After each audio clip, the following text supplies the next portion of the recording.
जिंदगी में इस कदर दुख मिला मुझे कि मैं हंस भी नहीं पाया जब सुख मिला मुझे। नमस्कार दोस्तों, स्वागत है आपका मेरे यूट्यूब चैनल विदाउट म्यूजिक मंत्रा में।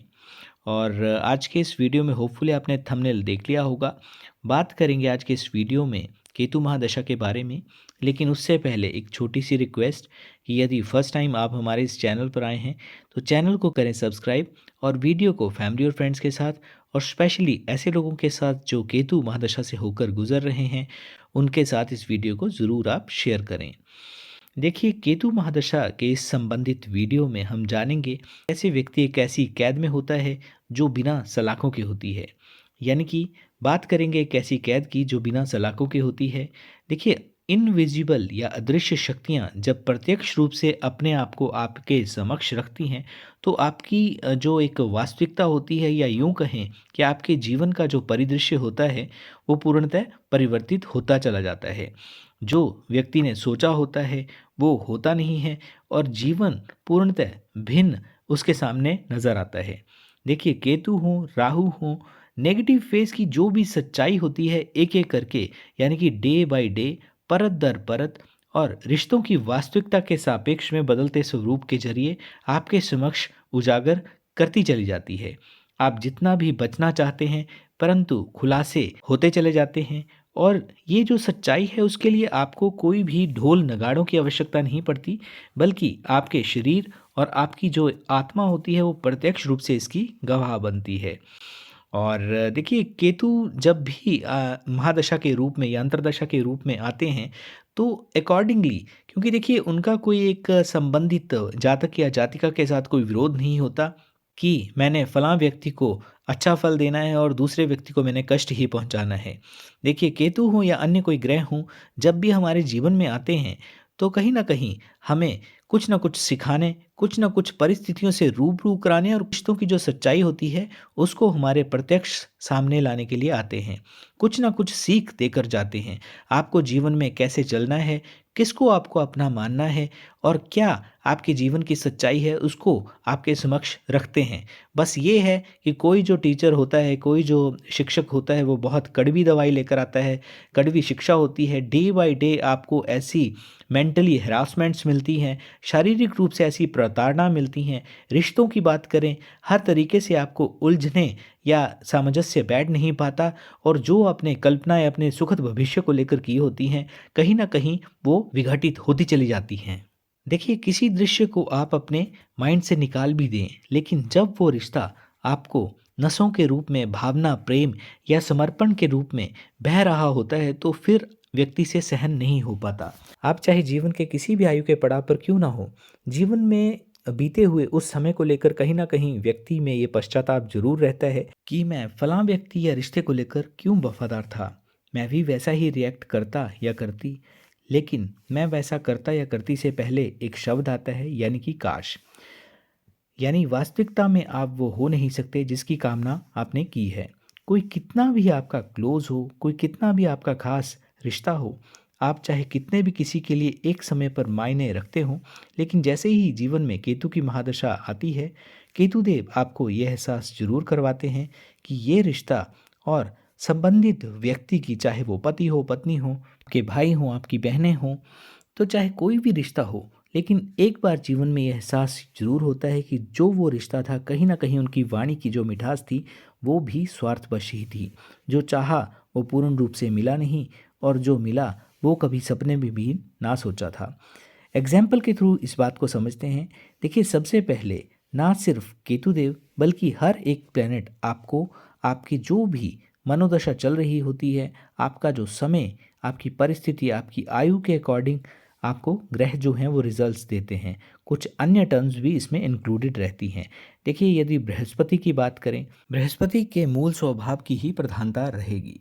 देखिए, दो राशियां यानी कि धनु और मीन जो होती हैं, तो उन दोनों राशियों की जो गुणों की प्रधानता होती है उसके हिसाब से बृहस्पति आपको चलाने का जीवन में प्रयास करेंगे। यदि मीन की बात करें तो बृहस्पति नरम स्वभाव, प्रेमवत व्यवहार आपके साथ रखेंगे। पूर्व में किए हुए कर्मों को आपके अंदर क्षमता होगी कि आप इग्नोर करें, आप आगे बढ़ जाएंगे चाहे कितना भी आपके साथ बुरा हुआ हो। वहीं यदि आपकी धनु राशि होगी और बृहस्पति का समय चल रहा होगा तो एक ऐसी आपके अंदर एनर्जी, ऊर्जा होगी कि सही को सही और गलत को गलत कहने का आपके अंदर मादा होगा। काफ़ी अनुशासन प्रिय बनाते हैं और बृहस्पति ज्ञान भी उसी को देते हैं यदि आप उसके पात्र होंगे, तभी आपको फल भी मिलेगा, कर्मों को फलीभूत करेंगे। उसी हिसाब से शनि हो, राहु हो या केतु महाराज हो, बोलने का मतलब है कि जब ग्रह आते हैं तो अपने हिसाब से आपको चलाने का प्रयास करते हैं। तो यदि आप उनकी बहती धारा के अकॉर्डिंग चलते हैं, यानी कि जिस हिसाब से आपको ग्रह चलाना चाहता है, यदि उसी तरीके से आप जीवन में चलते चले जाते हैं तो कुछ भी अनिष्ट नहीं होता। तो हर ग्रह की जो है अपनी अपनी डफली, अपना अपना राग वाली बात हो जाती है। यानी कि जब जब जैसा जैसा समय किसी भी ग्रह का आपके जीवन में आएगा तो वैसा ही आपको उसके अकॉर्डिंग चलना चाहिए। और थोड़े सिंपल वर्ड्स में यदि मैं कहूँ तो जो टेन्योर महादशा या अंतरदशा के रूप में आपके सामने आता है तो वैसा ही आपको प्रभाव भी देगा और आपको संबंधित ग्रह जो है वैसा ही चलाने का प्रयास भी करेंगे और आपको उसके लिए तैयार सज्ज रहना चाहिए। संबंधित बात कर लेते हैं एक अन्य एग्जाम्पल की। देखिए, जैसे मैंने पहले बताया आपको कि हर ग्रह देश, भाषा, आयु, वर्ग, स्थिति, परिस्थिति के अनुरूप ही फल देता है। तो यदि आप महिला हैं या यदि आप पुरुष हैं तो भी बिना तनख्वाह के मुलाजिम, यानी कि इस तरह का आपको कार्य इस दौरान करना होगा।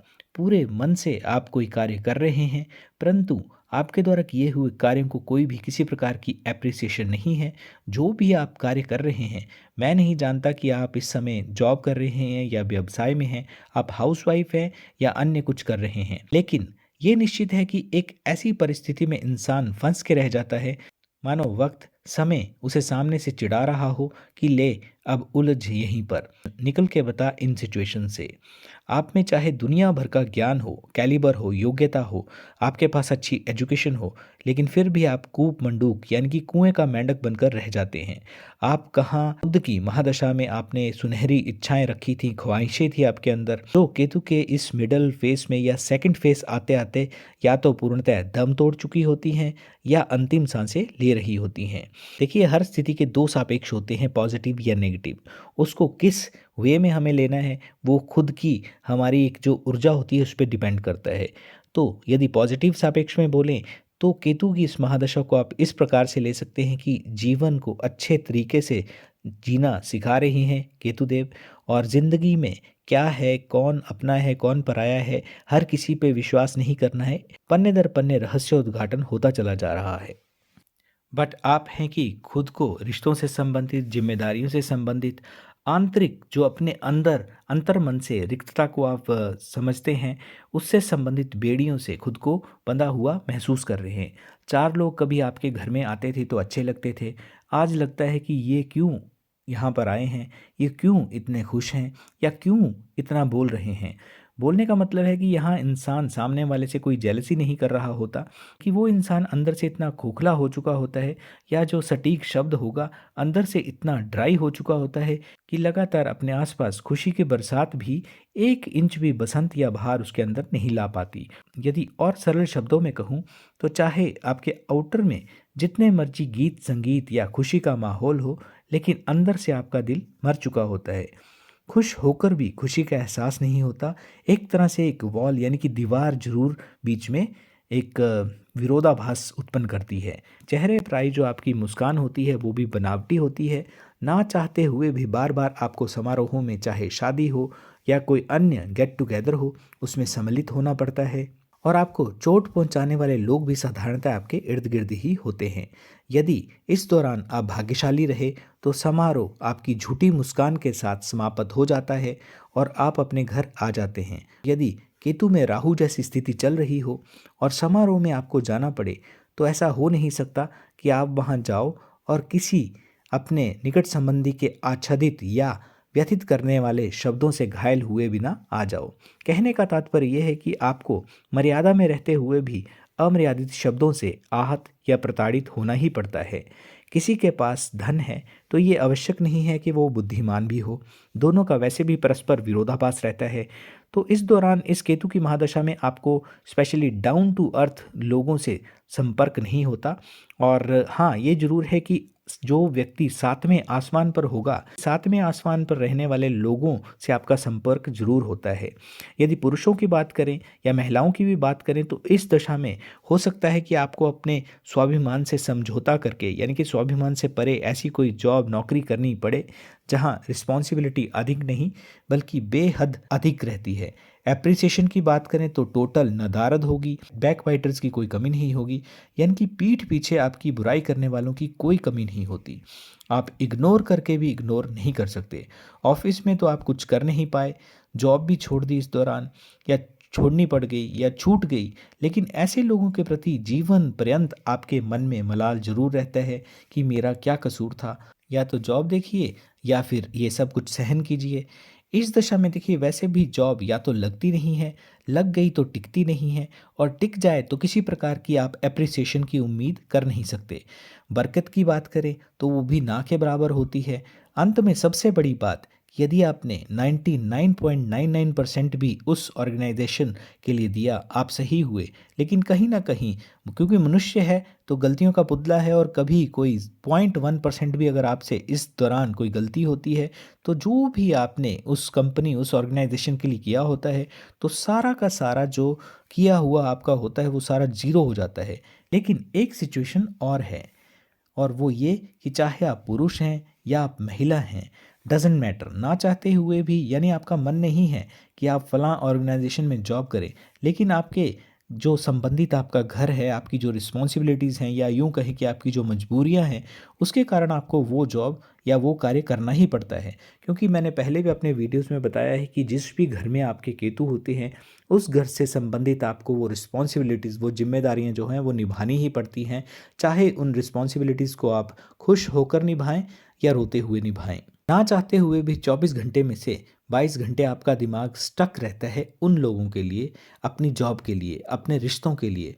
कोई बैड सिचुएशन जो ऑलरेडी हो चुकी है, लेकिन रह रह कर वो समय आपको याद आता है। ये मैंने जॉब का एग्जाम्पल दिया है, वैसे आप हर सापेक्ष में खुद को एक ठगा सा महसूस करते हैं, अपने आप को फंसा हुआ स्टक महसूस करते हैं, ना पूर्णतः निभा पाते हैं, चाहे जॉब की बात करें, चाहे रिश्ते की बात करें, या अन्य कोई रिस्पॉन्सिबिलिटी जिम्मेदारी की बात करें, तो ना तो पूर्णतः आप निभा पाते हैं और ना ही पूर्णतः छोड़ पाते हैं।